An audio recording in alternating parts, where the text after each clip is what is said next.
샬롬 할렐루야. 창세기 2장 8절에서 10절입니다. 여호와 하나님이 동반의 에덴에 동산을 창설하시고 그 지으신 사람을 거기에 두시니라. 여호와 하나님이 그 땅에서 보기에 아름답고 보기에 좋은 열매가 좋은 나무가 나게 하시니 동산 가운데에는 생명나무와 선악을 알게 하는 나무도 있더라. 강이 에덴에서 흘러나와 동산을 적시고 거기서부터 갈라져 내 근원이 되었으니. 아멘. 창세기 강의 49번째입니다. 에덴과 에덴 동산은 차이가 있습니다. 에덴과 에덴 동산을 비유를 들면 이해하기 쉽게 서울과 서울대공원을 비유로 들겠습니다. 서울과 서울대공원은 엄연히 다르지요. 서울대공원은 공원들 중에 하나로 서울이라는 이름을 가졌을 뿐입니다. 서울과 서울대공원은 면적이 다르고 용도도 다르지요. 이처럼 에덴과 에덴 동산도 확연히 다릅니다. 에덴 동산은 둘째 하늘의 에덴 안에 있는 특별한 공간이지요. 아담과 그의 후손들이 살 수 있도록 하나님께서 조성해 주신 곳입니다. 둘째 하늘의 에덴 안에는 에덴 동산 이외에도 특별한 공간이 더 있습니다. 예를 들어서 장차 우리들이 주님과 7년 혼인 장치를 하는 공간도 에덴 동산이 아닌 에덴에 있습니다. 에덴 동산의 환경을 몇 가지 말씀을 드렸죠. 사계절이 뚜렷하지 않고 밤이 없다 했고 기온의 변화로 시간의 흐름을 안다 했습니다. 개인적으로나 가족 단위의 집이 없고 아름다운 장막에서 쉰다 하였지요. 그리고 대부분이 발가 벗은 채 생활을 해도 악이 없기 때문에 아무 문제가 없습니다. 천국도 악이 전혀 없는 곳인데 왜 천국에서는 옷을 입는 걸까요? 천국은 이 땅에서 인간 경작을 받은 사람들이 가는 곳이기 때문입니다. 옷을 입지 않는다 해서 죄를 지을 리는 없지만 이 땅에서 옷을 입고 지냈던 사람들이었으므로 천국에서도 옷을 입는 것이 자연스럽습니다. 또한 천국에서의 옷은 그 사람의 상급과 영광을 나타내는 수단이 되기도 하죠. 그런데 에덴 동산에는 간혹 옷을 입은 사람들이 있습니다. 이들은 머리급에 해당하는 사람들이지요. 에덴 동산은 매우 넓고 인구도 무척 많기에 나름대로 조직이 있고 질서가 세워져 있습니다. 일정한 단위로 그룹이 나뉘어져 있고 각 그룹마다 머리가 있지요. 그룹에 소속된 사람들은 머리의 지시에 따라 순종하며 조화롭게 살아갑니다. 이처럼 머리의 역할을 하는 사람들은 다른 사람들과 구분되도록 옷을 입습니다.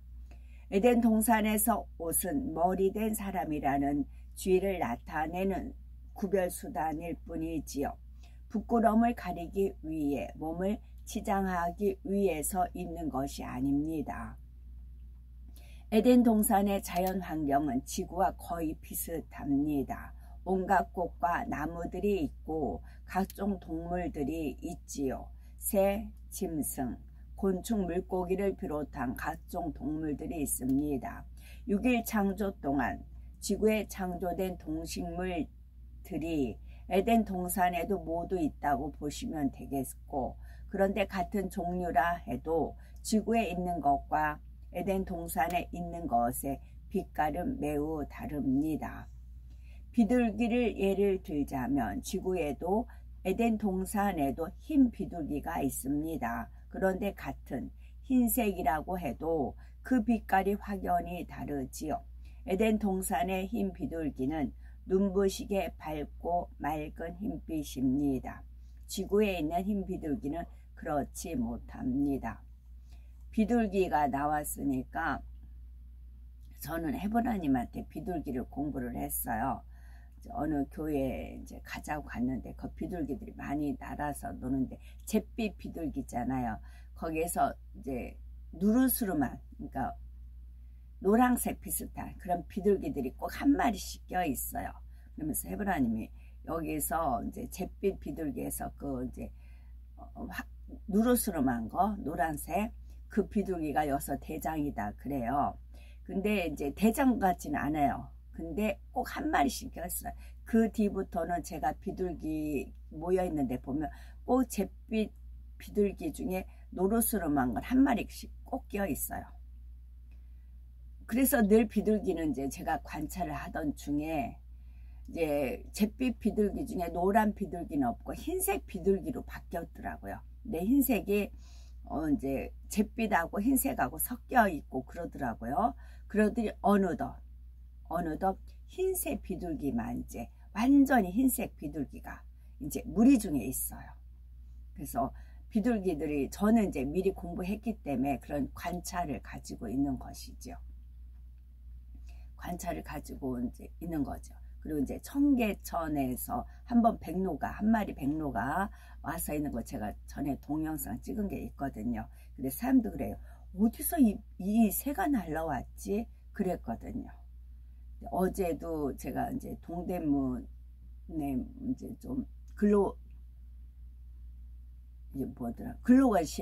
근로건심을 살려고 동대문에 가서 거기서 이제 청계천 끼고 쭉 걸어오는데 흰새 하얀, 그러니까 이제 백로였는가 봐요. 하얀 새가 3마리가 그 청계천을 이렇게 쭉 날아가더라고요. 그래서 워낙 사람이 많으니까 앉지를 못하고 그냥 3마리가 날아가더라고요. 참 그런 이제 도시에 그런 하얀 새를 보니까 참 반가웠어요. 그래서 이제 흰 비둘기가 이제 눈에 자주 띄어요. 근데 검은 점이 이제는 없어요. 완전히 흰 비둘기만 있어요. 근데 많지 않고 무리 중에 한 마리 정도가 이제 누르스름한 비둘기가 아니고 노란색 비둘기가 아니고 이제 흰색 비둘기가 있더라고요. 그래서 제가 그걸 보면서 아버지 하나님 이걸 어떻게 이렇게 만드셨어요? 그런다니까요. 이게 점차 이제 색깔이 바뀌는 거잖아요. 그건 누가 하세요? 아버지 하나님께서 하시죠. 그 빛깔의 차이를 이해하기 위해서 한 가지 비유를 들며 동일한 꽃을 동일한 조건에서 일반 카메라와 고화질 카메라로 촬영한다고 합시다. 이때 어떤 카메라로 촬영한 꽃이 더 예뻐 보이겠습니까? 물론 고화질 카메라로 촬영한 꽃이겠지요. 이처럼 에덴 동산 동식물들의 빛깔이 지구의 것들보다 훨씬 곱고 아름답습니다. 에덴 동산은 악이 없는 영의 세계이기 때문이지요. 오염될 일도 변질될 일도 없기 때문에 하나님께서 처음 창설했을 때나 지금이나 동일합니다.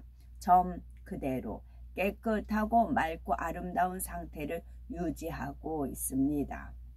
에덴 동산에는 지구처럼 높은 산은 없습니다. 완만한 언덕들이 군데군데 있어서 지형의 기복을 만들지요. 지구에는 높은 산이 있어서 멋진 경치를 만드는데 에덴 동산에 산이 없으니 그럼 경치가 밋밋할까요? 그렇지가 않습니다. 에덴 동산에서는 구름이 멋진 경치를 만들어 줍니다. 다양한 모양으로 시시각각 변화하며 아름다운 장면을 연출하지요. 비행기를 타고 가면서 구름을 위에서 내려다 본 적이 있으신지요? 구름이 바다를 이루고 산을 이루며 시시각각 모양을 바꾸기도 합니다. 에덴 동산에는 이 땅의 구름보다 훨씬 빛나고 예쁜 구름들이 멋진 경관을 만들어내는 것입니다. 에덴 동산의 환경이 있습니다.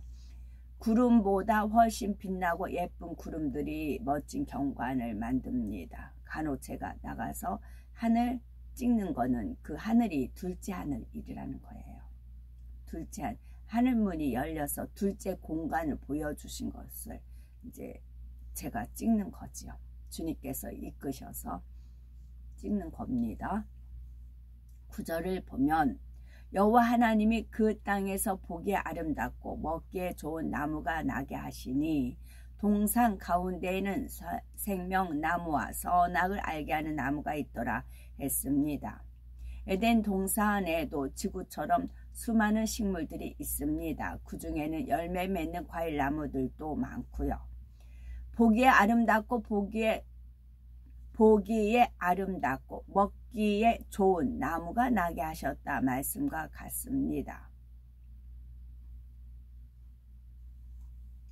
에덴 동산 사람들은 이러한 과일들을 먹고 삽니다. 그런데 수많은 과일 나무 중에서 조금 특별한 두 나무가 에덴 동산의 중앙에 자리하고 있습니다. 바로 생명나무와 선악을 알게 하는 나무이지요. 에덴 동산의 중앙인 이곳은 다른 곳보다 지형이 더 높아서 두 나무는 눈에 잘 띕니다. 서울에 있는 남산타워도 눈에 잘 띄지요. 또 남산타워 전망대에 올라가면 서울 전역이 보입니다. 날씨가 좋을 때는 인천 앞바다까지 보인다고 하지요. 이처럼 하나님께서는 에덴 동산 중앙에 두 나무를 두셨습니다. 이 두 나무는 잎사귀가 매우 풍성하며 열매도 많이 맺혀 있지요. 에덴 동산에 있는 나무 열매들은 모두 맛으로나 향으로나 빛깔로나 이 땅에 있는 것들보다 훨씬 좋습니다. 에덴 동산 중앙에 있는 이 두 나무의 열매는 그 가운데서도 월등히 뛰어나지요.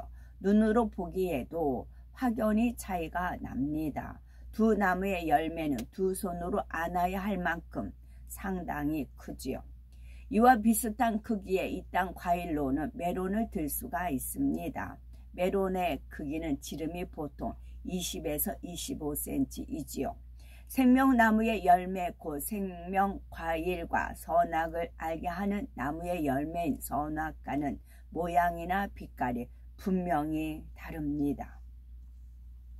먼저 선악과는 이 땅의 과일 중에서 복숭아와 비슷한 모양이며 분홍빛입니다. 그리고 생명과일은 사과와 비슷한 모양의 홍조를 띱니다. 아주 빨갛지 않으면서 약간의 홍조를 띤 아름다운 빛깔이지요. 그런데 생명과일은 에덴 동산뿐만 아니라 전국에도 있습니다.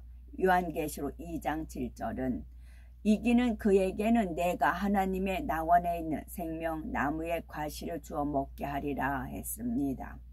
또한 요한계시록 22장 2절에는 새 예루살렘의 생명수 강 좌우에 생명나무가 있어 12가지 실과를 맺되 달마다 그 실과를 맺는다 했습니다. 생명나무의 종류는 여러 가지임을 알 수가 있지요. 예루살렘에는 12종류가 있습니다. 새 예루살렘의 생명나무에서는 12가지 생명과일 열매가 끊임없이 맺힙니다. 이런 여러 생명과일 중에서 에덴 동산에 있는 것은 모양과 빛깔이 홍조를 띤 사과와 비슷하다는 것이죠. 하나님께서 선악과와 생명과일의 모양과 빛깔이 확연히 다르게 만드셨기에 두 가지가 절대 헷갈리지 않습니다. 어느 것이 생명과일인지 어느 것이 선악과인지 분명히 알 수가 있지요. 하나님께서는 두 가지 열매 중에서 선악과를 따먹지 말라고 하셨습니다. 그런데 아담은 결국 선악과를 먹고 말았지요. 두 과일은 모양도 빛깔도 다르기에 선악과가 생명과일인 줄 알고 실수로 먹었습니다 라고 말할 수가 없지요.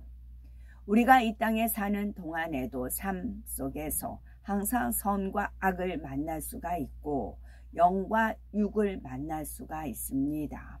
이때 무엇이 선이며 무엇이 악인지 무엇이 영이고 무엇이 육인지 쉽게 구분할 수가 있지요. 악이 선인 줄 알고 악을 택했거나 육이 영인 줄 알고 육을 택하는 경우는 거의 없습니다. 요한복음 6장 63절에 우리 예수님께서 살리는 것은 영이니 육은 무익하니라. 내가 너희에게 이르는 말이 영이요 생명이라 말씀하시었지요. 그러므로 우리들은 모든 선택의 기로에서 선한 편에만 서시고 오직 영을 취하셔야 되겠고, 우리 안에 계신 성령께서 선과 악을 분별할 수 있도록 도와주십니다.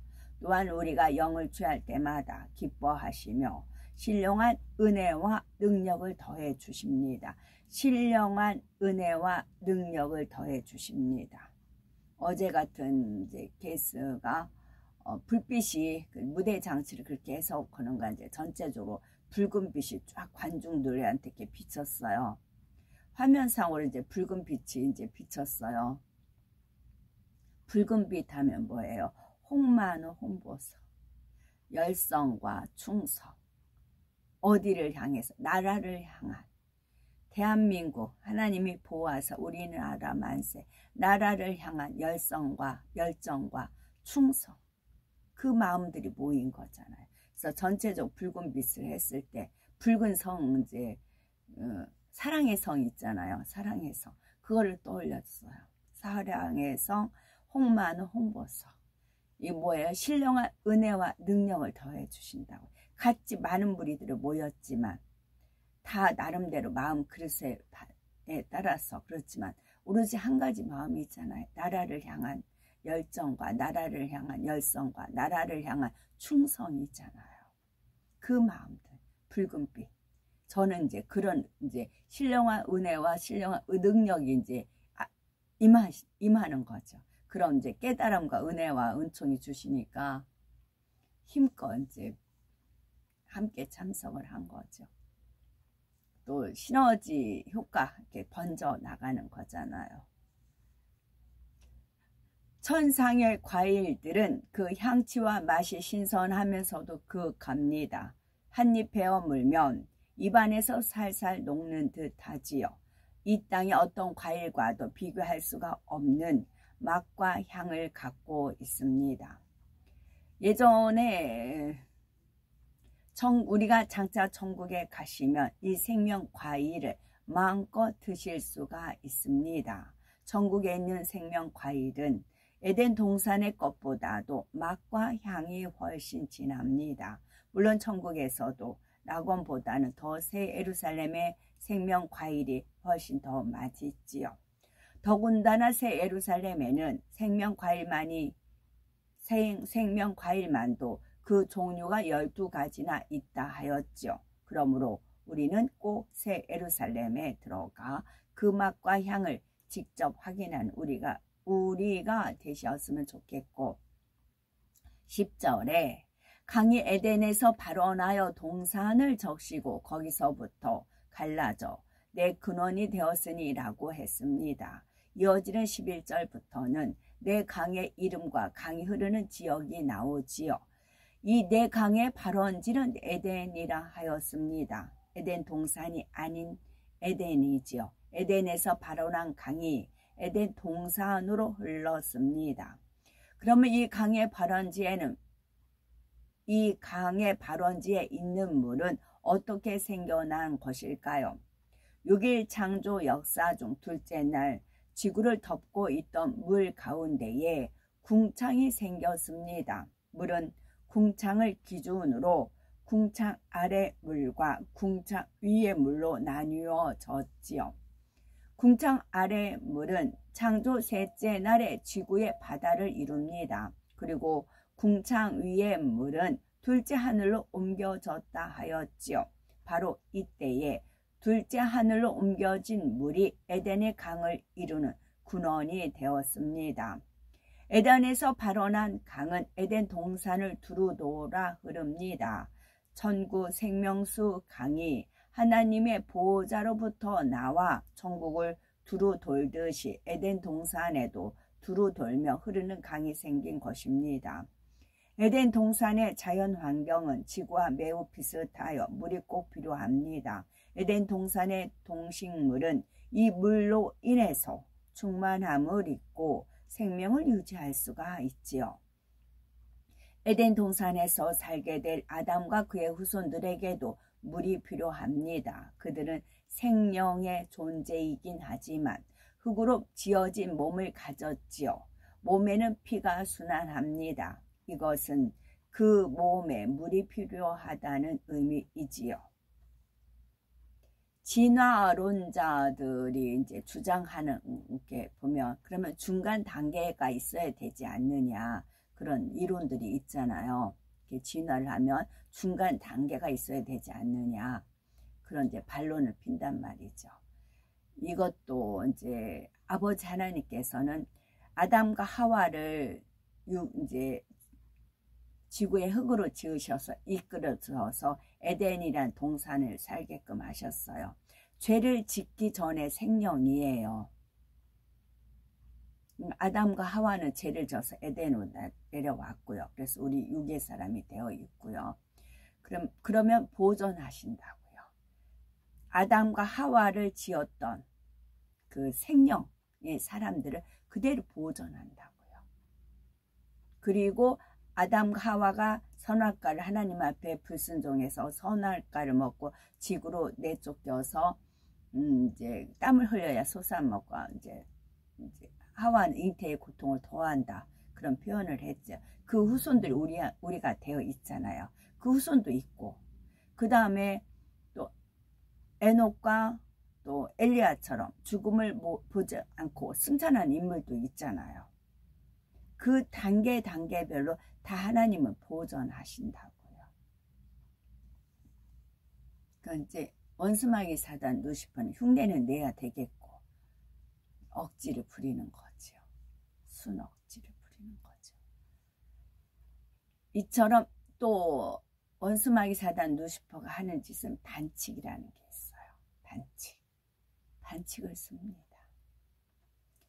이처럼 에덴 동산에도 물이 필요하기에 그리고 헌맹세 약속을 해놓고는 내가 언제 그랬냐는 듯이 본인이 이득이 되면은 뭐 내불남 이제 그런 말을 쓰잖아요. 그런 식으로 자기한테 이득이 되면 언제든지 하고 이득이 안 되면 제가 그 비유를 쓸게요. 저희 육의 남편이 그 위에 누나란 말을 안 한대요. 그 누나가 먼저 보통 말하면 걸레라고 하죠. 이 남자 저 남자 막 진짜 그러한 꼴을 보았기 때문에 누나란 말을 안 쓴대요.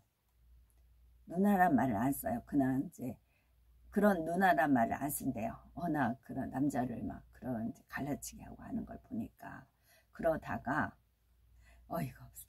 그러다가 저를 이제 기도원을 끌고 다니고 막 하다 보면 이제 기도원에 넣고 병원에 나왔다 하면 이제 돈이 필요하잖아요. 그러면 그 자기가 누나라고 부르지 않은 사람한테 심부름을 시켜요. 통장을 주면서 돈을 찾아오라고. 저는 정신이 이제 오락가락 하면서 그런 말소리를 들어요. 그랬을 때는 뭐 어떤 건지 누나란 말 써요. 누나란 말 써요. 제가 정신 오락가락 하면서도 어이가 없어요. 지가 필요할 때는 그게 특징이에요. 지가 필요할 때는 꼬리 쫙 내리고 카멜레온 있죠. 꼬리 쫙 내리고 나 죽었어 하고 들어가요. 지가 아쉬울 때는. 그러다 이제 안 그러면 이제 딱 등 돌리죠. 그게 특징이에요. 육의 사람들 특징. 이처럼 에덴 동산에도 물이 필요하게 하나님께서는 궁창 위에 물을 둘째 하늘로 옮기셨고 에덴의 강 근원이 되게 하셨습니다.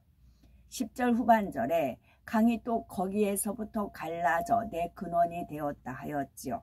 여기서 거기는 에덴의 강 발원지입니다. 둘째 하늘에 있는 물의 근원지이지요.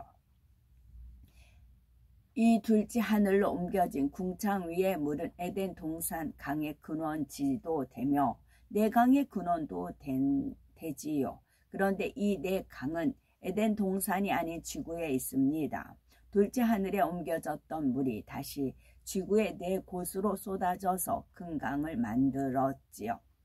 6일 창조 역사 중 넷째 날 이후 지구에 기상현상이 나타났고 육지에 비가 내렸다 했습니다. 그 전에는 지구에 바닷물만 있었고 육지에는 물이 없었지요. 비가 내린 후에야 육지에도 물의 흐름이 생겼습니다. 그렇지만 이때는 많은 물이 흐르는 강은 아직 생기지는 않았다 하였지요. 일반적으로 계곡에 가느다란 물줄기들이 여러 개 모여서 시내를 이루고 또 여러 시내가 모여 강을 이룹니다. 그런데 인류 문명의 발상에 영향을 준 큰 네 강은 그렇게 만들어진 것이 아닙니다. 하나님께서 둘째 하늘에 있는 물을 지구의 네 곳에 쏟아 부으심으로 만드셨지요. 집중호우가 내릴 때에 보면 마치 하늘에서 물을 들어 붓는 것과 같습니다.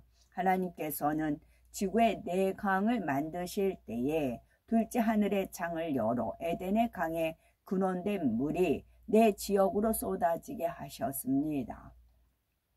이와 같은 일이 또 한 번 성경에 나오지요. 바로 노아 홍수 때에도 하늘의 창들이 열려서 둘째 하늘의 물이 지구에 쏟아졌습니다. 그때는 지구의 전역에 하늘이 열려서 40일간 비가 내렸지요. 그 결과 지구의 가장 높은 산까지 물속에 완전히 잠기고 말았습니다. 그러면 하나님께서는 왜 이처럼 지구에 굳이 4개의 강을 친히 만드셨을까요? 이는 4라는 숫자가 지닌 영적인 의미와 연관이 있습니다. 4는 먼저 고난을 의미하지요. 이스라엘 백성들이 애굽에서 종살이한 횟수가 약 400년이고 출애굽 후 광야 생활한 횟수는 40년이었습니다. 우리 예수님께서 공생애를 시작하실 때에도 40일 금식 기도를 하셨고요. 다음으로 4는 사람의 수이자 땅의 수입니다. 그래서 땅에 온 지면을 나타낼 때에 동서남북으로 사방을 표현하지요. 하나님께서 강을 3개만 만드실 수 있고 7개를 만드실 수도 있지요. 그런데 4가 땅의 수이고 사람의 수이기에 4개를 만드신 것입니다. 아담이 이 땅으로 쫓겨나면서 인간 경작이 시작되면 사람들은 이 4강을 중심으로 번성하지요. 이 4강 유역은 세상 사람들이 말하는 인류 문명의 발상지와도 겹칩니다. 사람이 살아가기 위해서는 물이 절대적으로 필요하지요. 사람이 마시기 위한 것뿐만이 아니라 생활 전반에 꼭 필요합니다. 농사를 짓는데도 필수적이고요. 그래서 사람들은 강 주변에 모여들었고 촌이 형성됐으며 점점 그 규모가 커졌습니다. 이처럼 강은 인류에게 있어서 매우 중요한 의미를 지니지요. 하나님께서 이렇게 강 넷을 친히 만드심으로 인간 경작을 위한 조건이 이제 모두 갖춰졌다 볼 수가 있습니다. 그런데 이 강들은 하나님께서 처음 만드셨을 때의 모습에서 많이 변형되었습니다. 수많은 세월의 흐름 속에서 지형이 변하면서 강의 위치도 달라졌지요. 현존하는 강의 이름과 같다 하여 강의 위치와 모습도 지금과 같다고 여겨서는 안 됩니다. 이것을 고려하지 않고 성경을 문자적으로 그대로 해석하여 현재 지구에서 그 강을 찾고자 한다면 자칫 오류가 생길 수가 있는 거지요. 하나님께서 이 강을 만드신 때는 지금으로부터 아주 오래 전이기 때문입니다. 하나님께서는 흙으로 아담을 지으시고 에덴 동산에 이끌어 들이신 후 지구에 이 4강을 만드셨습니다. 아담은 에덴 동산에서 자녀를 낳으며 셀 수 없이 오랜 세월을 지났죠. 따라서 이 4강의 역사도 무척 오래됐음을 기억해야 되겠고요. 에덴에서 발원한 강은 에덴 동산을 두루 적시고 흐르며 그것의 동식물에게 생명과 충만함을 줍니다. 또한 에덴의 강 발원지의 물은 지구의 4곳에도 쏟아져서 큰 강을 만들었지요. 강은 인간이 살아가는데 필수적인 물을 공급해 줍니다. 그래서 사람들은 각 유역에 모여들었고 문명을 발달시켰지요. 하나님께서는 이처럼 사람에게 필수적인 물을 얻을 수 있는 강을 친히 지구의 4곳에 만들어 주셨습니다. 사람은 육으로 물을 떠나 살 수 없듯이 영으로도 물을 떠나서는 살 수가 없습니다. 영적인 물인 하나님의 말씀 안에 있어야 참으로 복된 사람이 될 수가 있지요. 시편 1편 3절은 하나님의 말씀을 즐거이 주야로 묵상하는 사람이 받는 복에 대해서 나오지요. 저는 시냇가에 심은 나무가 시절을 쫓아 과실을 맺으며 그 잎사귀가 마르지 아니함 같으니 그 행사가 다 형통하리로다 하였습니다. 우리는 우리의 삶에는 어떤 과실을 맺으며 우리의 삶이 얼마나 윤택해지셨는지요. 범사에 얼마나 형통한 복을 받고 있으신지요. 몸과 마음이 늘 말씀 안에 거하신 분들은 분명히 많은 열매를 맺으며 범사에 형통하실 겁니다. 우리는 더욱 복 있는 사람이 되셔서 아름답고 온전한 열매를 맺어서 범사의 영광 하나님 아버지께 영광 돌리시는 복된 아름다운 삶을 살아야 되겠습니다. 아멘. 샬롬.